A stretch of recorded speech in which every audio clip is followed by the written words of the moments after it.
রায়গঞ্জে ব্যবসায়িক প্রতিষ্ঠান আক্রান্ত হওয়ার ঘটনায় বুধবার রায়গঞ্জের বণিক সভার পক্ষ থেকে একটি আলোচনা সভার আয়োজন করা হয়। এই সভায় উপস্থিত ছিলেন রায়গঞ্জ মার্চেন্ট অ্যাসোসিয়েশনের সাধারণ সম্পাদক অতনুবন্ধু লাহিড়ী ও সভাপতি ডক্টর শান্তনু দাস। এদিন সংগঠনের সদস্যরা ওই ঘটনার বিরুদ্ধে পদক্ষেপ গ্রহণের জন্য আওয়াজ তোলেন। নির্বাচন কমিশনের নির্দেশ মতো ভোট গ্রহণ কেন্দ্রের 100 মিটারের মধ্যে থাকা রাজনৈতিক দলের দেওয়াল লিখন ফেস্টুন দলীয় পতাকা খুলে ফেলতে উদ্যোগী হলো প্রশাসন। কালিয়াগঞ্জ বিধানসভার বিভিন্ন এলাকায় প্রশাসনের পক্ষ থেকে দেওয়াল লিখন মুছে ফেলা হলো বুধবার রাতেই। পাশাপাশি বিভিন্ন রাজনৈতিক দলের কর্মীরাও নিজেদের ফেস্টুন পতাকা খুলে নিল এদিন। তবে যেখানে খোলা হয়নি সেখানে প্রশাসনের পক্ষ থেকে খুলে দেওয়া হয়। রাত পোহালেই দ্বিতীয় দফায় লোকসভা নির্বাচন অনুষ্ঠিত হবে রায়গঞ্জ কেন্দ্রে, যাকে ঘিরে প্রশাসনিক প্রস্তুতি একেবারে শেষ। প্রতিবারের মতো এবারও রায়গঞ্জ কেন্দ্রে দুটি ডিসিআরসি করা হয়েছে, যার মধ্যে একটি হলো রায়গঞ্জ পলিটেকনিক কলেজ। সাজিয়ে তোলা হয়েছে ডিসিআরসি।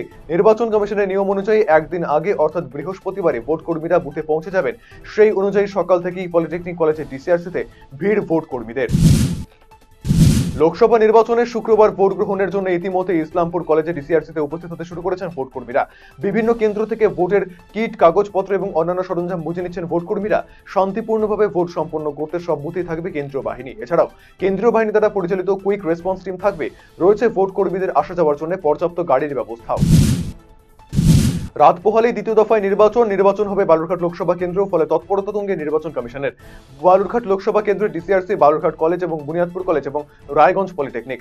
বালুরঘাট, তপন, কুমারগঞ্জ এবং 3টি বিধানসভা ডিসিআরসি বালুরঘাট কলেজ। অপরদিকে গঙ্গারামপুর, হরিরামপুর, কুশমন্ডি এই 3টি বিধানসভা ডিসিআরসি বুনিয়াদপুর কলেজ এবং ইটাহার বিধানসভা ডিসিআরসি রায়গঞ্জ পলিটেকনিক কলেজ। পানীয় জলের দাবিতে পথ অবরোধ করে বিক্ষোভ গ্রামবাসীদের। বৃহস্পতিবার ঘটনায় চাঞ্চল্য ছড়িয়েছে মালদা নালাগোলা রাজ্য সড়কের আইহো বাসস্ট্যান্ড সংলগ্ন এলাকায়। জানা গিয়েছে প্রায় 1 মাস ধরে পানীয় জল নেই আইহো অঞ্চলের ভরপাড়া এলাকায়। ফলে প্রখর গরমে তীব্র জলকষ্টে ভুগছে এলাকাবাসীরা। প্রশাসনের বিভিন্ন দপ্তরে বারংবার দরবার করেও কোনো লাভ হয়নি বলে অভিযোগ গ্রামবাসীদের। উত্তর খাগড়াবাড়ি এলাকায় একটি মধ্যবয়স্ক পুরুষ কচ্ছপ উদ্ধারের ঘটনায় চাঞ্চল্য ছড়ালো। ডোবা থেকে উদ্ধার হওয়া ওই কচ্ছপ দেখতে উৎসাহিত মানুষের ভিড় ছিল চোখে পড়ার মতো।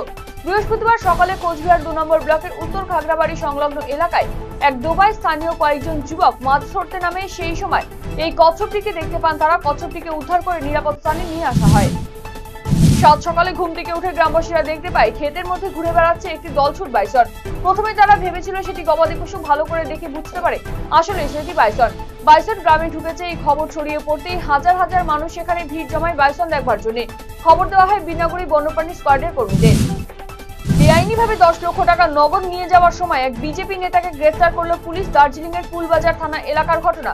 পুলিশ জানিয়েছে বুধবার রাতে দার্জিলিং থেকে ফুলবাজার যাওয়ার সময় রাস্তায় পুলিশ অরুণ প্রধান নামে ওই বিজেপি নেতার গাড়ি তল্লাশি করার জন্য দাঁড় করিয়েছিল। গাড়িতে সেই সময় ছিলেন অরুণ প্রধান। তল্লাশি চালিয়ে 10 লক্ষ টাকা পাওয়া গিয়েছে। রেক পয়েন্টে পাহাড় দিতে গিয়ে বস্তা চাপা পড়ে মৃত্যু হলো বাবা এবং ছেলের। ঘটনায় শোকের আবহ ছড়িয়েছে ডালখোলা সুভাষপল্লী এলাকায়। মৃতদেহ দুটি উদ্ধার করে ময়নাতদন্তের জন্য রায়গঞ্জ গভর্নমেন্ট মেডিকেল কলেজ ও হাসপাতালের মর্গে পাঠানোর পাশাপাশি পুরো ঘটনা তদন্ত শুরু করেছে ডালখোলা থানার পুলিশ। আগামী 26শে এপ্রিল মালদায় দলীয় প্রার্থীদের সমর্থনে সভা করবেন প্রধানমন্ত্রী নরেন্দ্র মোদী। পুরাতন মালদার শাহপুর অঞ্চলের নিত্যনন্দপুর মাঠে আয়োজিত হবে এই সভা। এরই পরিপ্রেক্ষিতে এদিন ট্রায়াল দেয় বায়ুসেনার কপ্টার। প্রধানমন্ত্রীর আগমনকে ঘিরে সভাস্থলে নিরাপত্তার চাদরে মুড়ে ফেলা হয়েছে। সভাকে ঘিরে প্রস্তুতিও চলছে জোর কদমে। সভাস্থল পরিদর্শনে যান বিধায়ক গোপাল চন্দ্র সাহা, খতিয়ে দেখেন প্রস্তুতি পর্ব। প্রতিদিনের মতো বুধবার রাতেও চালসা রেঞ্জ এবং ডায়না রেঞ্জের বনকর্মীরা চালসা নাগরাকাটা রোড এলাকায় টহলদারি করছিলেন। সেই সময় নাগরাকাটার দিক থেকে একটি গাড়ি চালসার দিকে আসছিল। সেই গাড়িতে তল্লাশি চালিয়ে প্রায় লক্ষাধিক টাকার সেগুন কাঠ উদ্ধার হয়। আটক করা হয় গাড়িটিও। রেঞ্জার জানিয়েছে এরকম অভিযান আগামীতেও চলতে থাকবে।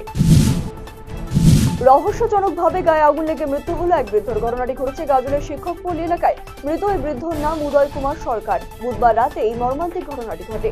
বাড়ির লোকেদের অনুমান বার্ধক্যজনিত বিভিন্ন সমস্যায় ভুগছিলেন ওই বৃদ্ধ। তা সহ্য করতে না পেরে আত্মহননের পথ বেছে নেন তিনি। তবে গোটা ঘটনা তদন্তে নেমেছে পুলিশ। লোকসভা নির্বাচনের প্রাক মুহূর্তে তৃণমূলের পতাকা পুড়িয়ে দেওয়ার ঘটনায় উত্তেজনা ছড়ালো উত্তর দিনাজপুর জেলার চোপড়ার ঘিনিগাঁও পঞ্চায়েতের দলুয়ায়। এদিন দলুয়ার 122 নম্বর বুথ এলাকায় সকালে দোকান খুলতে এসে ঘটনাটি দেখতে পান এলাকার ব্যবসায়ীরা। ঘটনাকে কেন্দ্র করে বিক্ষোভ দেখাতে থাকে এলাকার তৃণমূল কর্মী সমর্থকেরা। অবিলম্বে জড়িতদের গ্রেপ্তারের দাবি জানিয়েছে তারা। ঘটনায় পুলিশের কাছে অভিযোগ দায়ের করেছে স্থানীয় তৃণমূল নেতৃত্ব।